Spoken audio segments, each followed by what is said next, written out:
ஸ்ரீ கர்க சம்ஹிதை விஸ்வஜித் காண்டத்தின் 10ஆம் அத்தியாயம். யாதவ படை கொங்கணம், குடகம், திரிகர்த்தா, கேரளா, தைலாங், மகாராஷ்டிரா மற்றும் கர்நாடகா ஆகிய நாடுகளை கைப்பற்றி கருஷ நாட்டிற்கு சென்று அங்கு தந்தவக்ரருடன் கடுமையான போரில் ஈடுபட்டது. நாரத மாமுனிவர் கூறினார்: மிதிலேஸ்வர மன்னரே, மனு தீர்த்தத்தில் நீராடிய பின்னர் பிரத்யும்னன் மீண்டும் மீண்டும் சங்கத்தை ஊதி யாதவ படையுடன் கொங்கண பகுதிக்கு சென்றான். கொடுனா அந்நாட்டின் மன்னன் மேதாவி, கதாயுத சண்டையில் மிகவும் திறமையானவன். மல்யுத்தம் மூலம் தனது எதிரியின் பலத்தை சோதிக்க தனியாக வந்தான். அவன் தன் படையுடன் பிரத்யும்னனை சந்தித்தான். யாதவேஸ்வரரே, எனக்கு ஒரு கதாயுத போரை வழங்குங்கள். பகவானே, என் பலத்தை அழித்து விடுங்கள். பிரத்யும்னன்: மல்லா, இந்த பூமியில் பல வலிமை மிக்க வீரர்கள் உள்ளனர். எனவே உங்கள் வலிமையை குறித்து பெருமை கொள்ளாதீர்கள். பகவான் ஸ்ரீ மகாவிஷ்ணுவின் மாயை மிகவும் கடினம். நாங்கள் பல வீரர்கள் இங்கே கூடியிருக்கிறோம். நீங்கள் எங்களுடன் சண்டையிட தனியாக வந்துள்ளீர்கள். பெரிய மல்லரே, இது அநீதியாக தெரிகிறது. எனவே இப்போது நீங்கள் திரும்பிச் செல்லுங்கள். நீங்களே இவ்வளவு சக்தி வாய்ந்த போர் வீரர்களாக இருந்தும் சண்டையிட மறுத்து என் பாதத்தை கடந்து செல்வதால் நான் இங்கிருந்து திரும்புவேன் என்று மல்யுத்த வீரர் கூறினார். நாரத மாமுனிவர் கூறினார்: மிதிலேஸ்வர மன்னரே, மல்யுத்த வீரரிடமிருந்து இதனை கேட்டதும் அனைத்து யாதவ வீரர்களும் கோபத்தால் நிறைந்தனர். அவர்கள் விழிகளுக்கு முன்பாக பலதேவரின் தம்பி வலிமை மிக்க போர் வீரன் தனது கதாயுதத்துடன் அவர்கள் முன் நின்றான். பின்னர் அவனும் தனது கதாயுதத்தை உயர்த்தி அவர்கள் முன் நின்றான். வலிமை மிக்க மல்யுத்த வீரர் காட் மீது ஒரு கனமான கதாயுதத்தை வீசினான். அவர் தனது கதாயுதத்தை கரத்தினில் பிடித்து அதை தன் கரத்தால் தாக்கினார். அவர் தனது கதாயுதத்தால் காயமடைந்து தரையில் விழுந்து இரத்தத்தை வெளிவரச் செய்து வாயிலிருந்து வெளிப்படச் செய்து இரத்த வாந்தி எடுத்து உடல்நிலை மிகவும் கவலைக்கிடமானது. இப்போது அவர் சண்டையிடும் விருப்பத்தை கைவிட்டார். பின்னர் அறிவுள்ள கொங்கணவாசி பகவான் ஸ்ரீஹரியின் மகன் பிரத்யும்னனை வணங்கி, நான் இதை சோதிப்பதற்காக இதை செய்தேன். தாமே கடவுள் என்றார். தாம் இங்கே இருக்கிறீர். என்னை போன்ற ஒரு இயற்கை மனிதன் எங்கே இருக்கின்றான்? என் பாவங்களை மன்னியுங்கள். நான் உங்கள் தங்குமிடத்திற்கு வந்துள்ளேன். நாரத மாமுனிவர் கூறினார்: அரசர் இதை கூறி கொங்கண நாட்டின் மன்னனான பகவான் ஸ்ரீஹரியின் புதல்வன் மகனுக்கு பரிசுகளை வழங்கி வணக்கம் செலுத்திய பின்னர் சத்திரியர்களில் சிறந்த மேதவி தனது நகரத்திற்கு சென்றார். குடக நாட்டின் மன்னரான மௌலி வேட்டையாட நகரத்திற்கு வெளியே சென்றிருந்தார். ஜாம்பவதியின் மகன் மகாபாகு சாம்பன் அவரை பிடித்தார். அவரை கொடுத்த பிறகு பிரத்யும்னன் தண்டகாரண்யத்திற்கு சென்றார். அங்கு முனிவர்களின் ஆசிரமங்களை பார்வையிட்ட பின்னர் பகவான் ஸ்ரீ கிருஷ்ணரின் மைந்தன் படையுடன் முறையே நிர்விஞ்சயா, பயோஷினி மற்றும் தபி நதிகளில் நீராடினார். மகாக்ஷேத்திரம் சூர்பர்கிற்கு சென்றது. அங்கிருந்து ஆரிய துவை பயணி ரிஷ்யமுகரின் அழகை கண்டு பிரிவர்ஷன் கிரிக்கு சென்றார். அங்கு பகவான் பர்ஜன்ய தேவேந்திரன் தானே தினமும் பொழிந்தார். அங்கிருந்து கோகர்ணம் என்ற சிவ மண்டலத்திற்கு சென்ற வலிமை மிக்க பகவான் ஸ்ரீ கிருஷ்ணனின் குமாரன் தனது படைகளுடன் திரிகர்த்தா மற்றும் கேரள நாடுகளை கைப்பற்ற சென்றார்.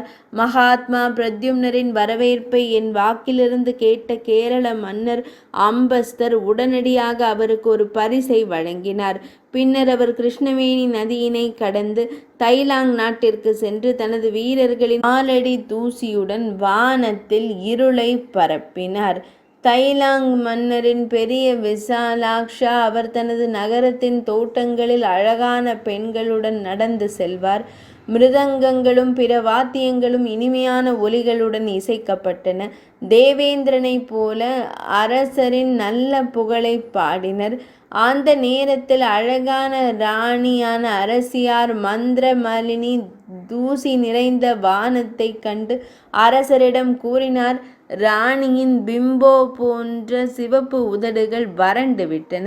அரசே, நீங்கள் எப்போதும் உங்கள் அலைந்து திரிவதில் மூழ்கி இருக்கிறீர்கள். வேறு எதையும் அறியாமல் நீங்கள் இரவும் பகலும் அமைதியற்றவராக இருக்கிறீர்கள். தீவிர காமத்தால் இயக்கப்படுகிறீர்கள். உங்கள் முகத்தில் சிதறிய முடியின் நறுமணத்தால் மயங்கிய தேனீயான எனக்கு துக்கம் என்றால் என்ன என்று ஒருபோதும் தெரியாது. ஆனால் இன்று துவாரகையின் மன்னர் உக்ரசேனருக்காக உலகை வெல்லும் பணியை மேற்கொண்ட யதுவின் மன்னர் பிரத்யும்னன் சேதிராவின் மன்னர் உட்பட அனைத்து மன்னர்களையும் தோற்கடித்து இங்கு வந்துள்ளார்.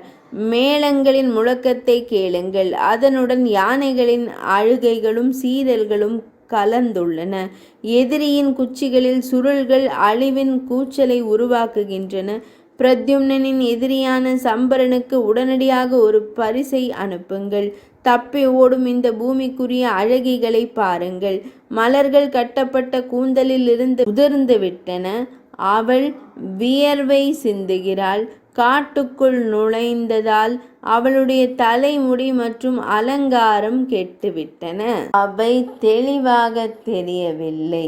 தனது மனைவியின் வார்த்தைகளை கேட்டு மன்னர் மிகவும் மகிழ்ச்சி அடைந்து பரிசுகளுடன் பிரத்யும்னரின் முன் வந்து நின்றார். அவர்களால் வணங்கப்பட்டு கௌரவிக்கப்பட்ட வில்லாளிகளில் சிறந்தவரான பிரத்யும்னன் பம்பா சரோவர் சந்நிதியில் சுரங்கம் அமைத்து அங்கிருந்து மகாராஷ்டிரத்திற்கு சென்றார். மகாராஷ்டிராவின் மன்னர் விமல் பகவான் ஸ்ரீ மகாவிஷ்ணுவின் பக்தர்.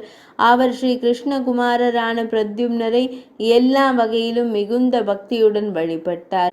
அதேபோல் கர்நாடக மன்னர் சஹஸ்ரஜித்து தனிப்பட்ட முறையில் ஏராளமான பரிசுகளை கொண்டு வந்து மகான் பிரத்யும்னருக்கு வழங்கினார்.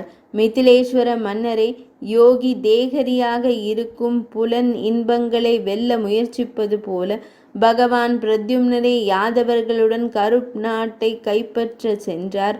நரேஸ்வரரே, மகாரங்கபுரத்தில் மிகவும் புத்திசாலி மன்னர் விருத்த சர்மா வசித்து வந்தார். அவர் வாசுதேவரின் ஸ்ருத்த தேவியின் கணவர் என்று கூறப்படுகிறது. அவரது மகன் தந்தவக்தர் பகவான் ஸ்ரீ கிருஷ்ணரின் எதிரி என்று கூறப்படுகிறது. அவரும் சிசுபாலனை போலவே கோபமடைந்து யாதவனுடன் சண்டையிட முடிவு செய்தார். அவரது பெற்றோர் அவரை மறுத்தாலும் அரக்கனை நேசித்த அரக்கன் நான் யாதவர்களை கொல்வேன் என்று கூறி தனது கோபத்தை வெளிப்படுத்தினார். பல 100 கிலோ கணக்கான எடை கொண்ட கதாயுதத்துடன் அவர் தனியாக போரிடச் சென்றார். பிரத்யும்னன் படைக்கு முன்னால் சென்றார். பல்வடிவின் உடல் கருப்பாக இருந்தது. அவரது நாக்கு தொடர்ந்து முழங்கியது. அவர் நிலக்கரி மலையைப் போல தோற்றமளித்தார். அவரது வடிவம் மிகவும் கடுமையானது. அவர் 10 துடிப்புகள் வரை உயரமாக இருந்தார். தலையில் ஒரு கிரீடம், கனேமி காதணிகள் மற்றும் மார்பில் தங்க கவசம் அணிந்திருந்தார். அவர் கிருஷ இளவரசரின் கைக்குட்டையை அணிந்திருந்தார். அவன் விளையாட்டுத்தனமாக காலடியில் கணுக்கால்கள் ஒலித்தன. அவன் தன் வேகத்தால் பூமியை நடுங்கச் செய்தான். மலைகளையும் மரங்களையும் விழச் செய்தான். தன் தடியால் தன் எதிரிகளை தாக்கினான்.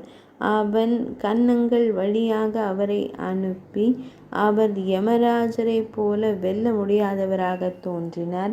போர்க்களத்தில் தந்தவக்தரை கண்டதும் அனைத்து யாதவர்களும் பயத்தால் நடுங்கினர். அவரது வருகை பெரும் பரபரப்பை ஏற்படுத்தியது. பிரத்யும்னன் தனது வில்லை மீண்டும் மீண்டும் அசைத்து 18 அக்ஷௌகிணிகள் கொண்ட ஒரு பெரிய படையை அவர் மீது அனுப்பினார். அரசரே, யானைகள் எல்லா பக்கங்களிலிருந்தும் மலையை தாக்குவது போல யாதவர்கள் அனைவரும் தந்தவக்தரனை அம்புகள், ஈட்டிகள், சதத்ரிகள் மற்றும் புஷுண்டிகளால் தாக்கத் தொடங்கினர்.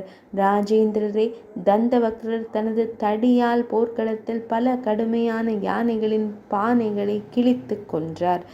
மணிகளால் வளையப்பட்ட, சங்கிலிகளால் அலங்கரிக்கப்பட்ட, ஹூட்களால் அலங்கரிக்கப்பட்ட மற்றும் விளையாட்டுத்தனமான மணிகள் பொருத்தப்பட்ட சில யானைகள் கால்களால் தூக்கி காற்று பஞ்சை வீசுவது போல் 100 யோஜனை வானத்தில் வீசினார். சில யானைகளின் கொம்புகளை பிடித்து வானத்தில் திருப்பி வெவ்வேறு திசைகளில் வீசுவார். அவர் ராட்சத காலகிருத்திரனைப் போல தோற்றமளித்து சில யானைகளின் முதுகு எலும்புகளிலும் மற்றவற்றின் அழைப்புகளிலும் தனது மேற்கு கால்களை 2 கால்களாலும் தாக்குவார். புயல் தாமரைகளை வீசுவது போல் வீர தேரோட்டிகள் குதிரைகள், கொடிகள் மற்றும் பெரிய தேரோட்டிகள் கொண்ட தேர்களை வானத்தில் வீசுவார். அவர் திருப்பங்களையும் காலாட்படை வீரர்களையும் வலுக்கட்டாயமாக தூக்கி வானத்தில் வீசினார். பல வலிமைமிக்க இளவரசர்கள் வானத்திலிருந்து விழும் நட்சத்திரங்களைப் போல தெரிந்தனர். ஆயுதங்கள் மேலே அல்லது கீழே நோக்கி வாயிலிருந்து இரத்தத்தை வாந்தி எடுத்தனர். மைத்திலேஸ்வர மன்னரே, அழிப்பின் போது பகவான் ஸ்ரீ வராகர் தனது கோரை பற்களால் கடலை அதிரச் செய்தது போல அசுரர்களின் தலைவன் யாதவர்களின் படையை தனது தடியால் நசுக்கினான்.